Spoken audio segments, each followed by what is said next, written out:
All right, welcome back to a Market Day Report. I'm the Cow Guy, and these are the markets. Your markets are your money. Let's take a look. Waste no time. We'll get right into it. Bring up a corn board, see what we've got in store for us. And it's been about the same as it was when we opened up here today. We've got a up 3 1/4 cents. 3.96.5 is last, and not too far from the highs of the day, but still, it's underneath $4. That's what we don't like to see.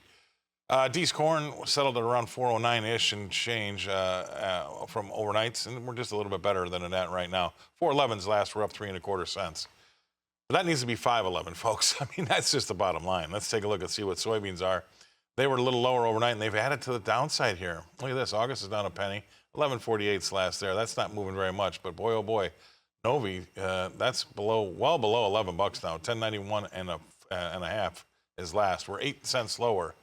And just like in corn, that needs to be 11.91 and a half. But we shall see. Let's take a look at Chicago wheat.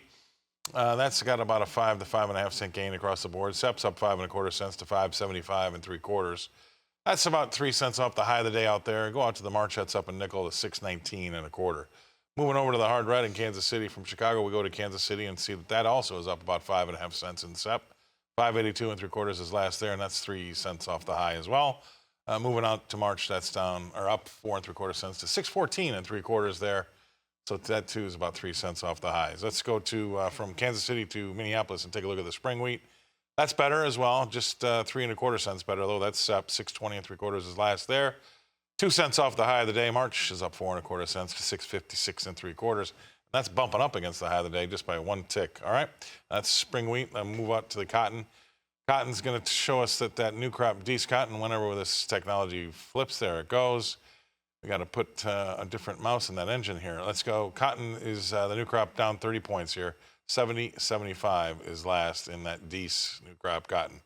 All right, let's bring in our next guest analyst who's actually in studio. We're honored by the presence of Mr. Chris Swift. Chris, yesterday was a tough day. Yeah, it was. You know, I'm a big proponent of history. We look back in history and say things repeat themselves over and over again. The last time we were at the $7, $8 range for corn, we fell to $3, and we bounced between 3 and 4 for 5 years. Most likely probably the same thing with here, because I've heard repeatedly, I'll suggest that there's over 60% of on-farm stored corn or stored corn still out there left unpriced. We got to get through that. We got an awesome crop in the ground right now. Anything that is damaged, if it's 100,000 acres, there is 89 million more of them out there that is in the best shape that it's ever been. We might get some issues later on in the year, but right now, until you get into harvest, everything looks really good. Do you think if we did get a weather squeeze, I mean, there have been some hotter temps, but the problem is it keeps getting punctuated by precipitation, right? Yeah.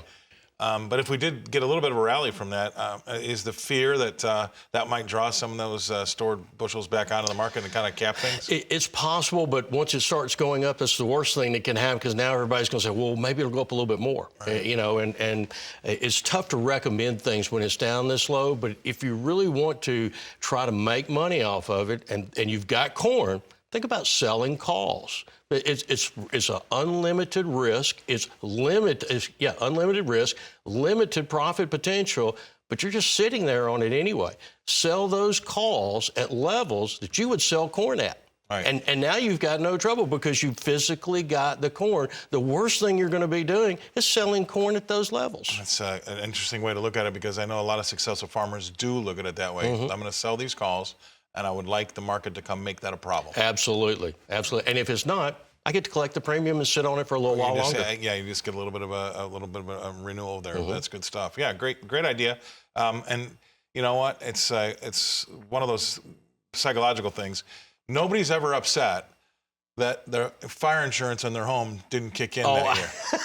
we talk about that all the time. Right? You didn't wreck your car on the way into work. Darn, I didn't get to collect on that insurance policy. Exactly. Nobody wants to collect on that insurance policy. That's all about options too, isn't it? Yep. All right, it's a different way of looking at life. Yeah. Okay, stay right there. We're going to go away. We're going to pay some bills. We're going to come back and talk more with Chris Swift, Livestock. That's one of his expertise. We'll be right back after this.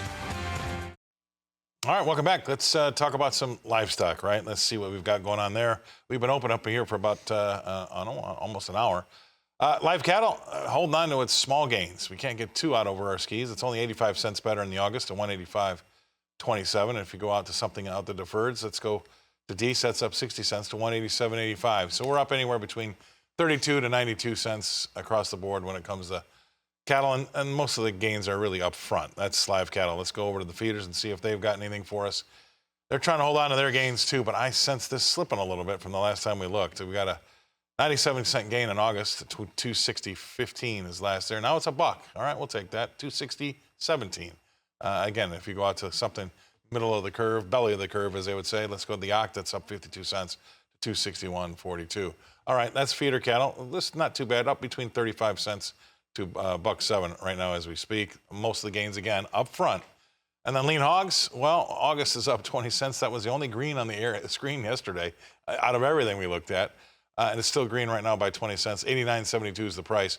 But the defers are all off between 50 and 97 cents. Feb being the worst, 97 cents lower to 69.97 as we get up that 70 handle. Let's bring Chris Swift back in. Chris, give us your thoughts on what's happening over in that livestock sector. Well, when we look at total beef production for the year, the first 6 months, we're down 1.6%. We're down 4% in total slaughter on there, so that tells us how much the weights have improved and increased.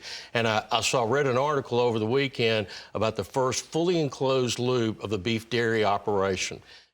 From the time that they are born or AI'd in the dairy, they move to a specific feed yard, and then from that point, they stay there for their entire livelihood.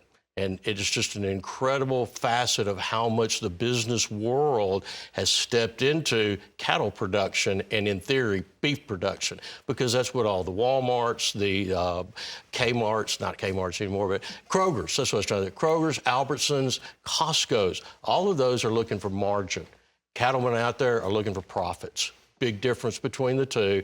And unfortunately, we're seeing a lot of that kind of push back down to the cow feeder because they are increasing beef production in every manner that they possibly can, and they're helping to fund it. And that's where the big deal comes in, is that businesses are now getting into cattle production that is helping to fund a lot of this movement. Are they seeing something there? I mean, we have Daryl Peel on. You know, he is. I've asked him a few times as of late. Doesn't see really any movement towards replenishing the herd yet. No, and I don't think we're going to have to.